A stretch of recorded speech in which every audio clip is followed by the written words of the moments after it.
ঈদের ছুটিতে ঈদের আনন্দ উপভোগ করার জন্য আমরা যমুনা বিধৌত একটি এলাকা গাবসারা ইউনিয়নের পুংলিপাড়া জয়পুর পরিদর্শনে গিয়েছিলাম, নৌকা ভ্রমণে গিয়েছিলাম। বেশ চমৎকার উপভোগ্য একটি জায়গা। দুপাশে চর জেগেছে, মাঝখানে যমুনা খালের মতো। এটা যমুনার একটা অংশ। এরকম কয়েকটি অংশ ভাগ হয়ে নদীর এক পাশে চর জেগেছে, আবার আরেক পাশ নদী, আবার আরেক পাশ চর জেগেছে, তো আরেক পাশ নদী। এভাবেই যমুনা বহমান বিভিন্ন চরের বুক চিরে। যাই হোক, আজকের আকাশটা বেশ তপ্তময়, উজ্জ্বল, চমৎকার ছিল, সেটা আপনারা দেখতেই পারতেছেন। আকাশে বিন্দুমাত্র মেঘের কোনো ছিটেফোঁটাও ছিল না, পর্যাপ্ত রোদ ছিল। এই তপ্ত রোদের মধ্যেও মানুষজন নৌকায় করে তাদের গন্তব্যস্থলে, তাদের শেকড়ের টানে, তাদের নাড়ির টানে তারা তাদের বাড়ির দিকে রওনা হয়েছে।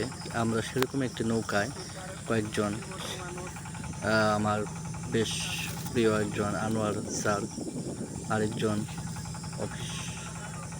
আনোয়ার অফিস, আমি এবং আরও কয়েকজন মিলে আমরা সেই নৌকায় চেপেছিলাম। আমরা উঠে সেই যমুনা চরের দিকে রওনা হয়েছিলাম। সবার সাথেই সুন্দর একটা আনন্দঘন পরিবেশে আমরা নৌকায় করে যাত্রা শুরু করেছিলাম। যাত্রাটি বেশ উপভোগ্য ছিল, কিন্তু প্রচণ্ড রোদে একদম নাকাল হয়ে গিয়েছিলাম। তো যাই হোক, দেখতে পারতেছেন গরমের তীব্র তাপদাহে লোকজন পানিতে নেমে জলকেলি করতেছে। সেই সাথে নৌকায় অনেকেই তাদেরকে একটু ছায়া শীতল দেওয়ার জন্য অনেকেই ছাতা নিচে বসে আছে।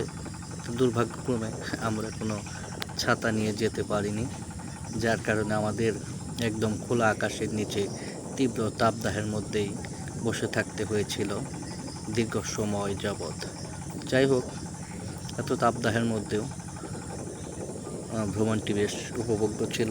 আমরা বেশ উপভোগ করেছি। এরকম একটা পরিবেশে উপভোগ না করলে হয় না। রোদটাকেও মাঝে মাঝে উপভোগ করতে হয়, যেভাবে মানুষ বৃষ্টি উপভোগ করে, ঠিক আমরা সেরকম রোদ উপভোগ করে আসলাম, তীব্র তাপদাহ উপভোগ করে আসলাম। বেশ ভালো লেগেছে।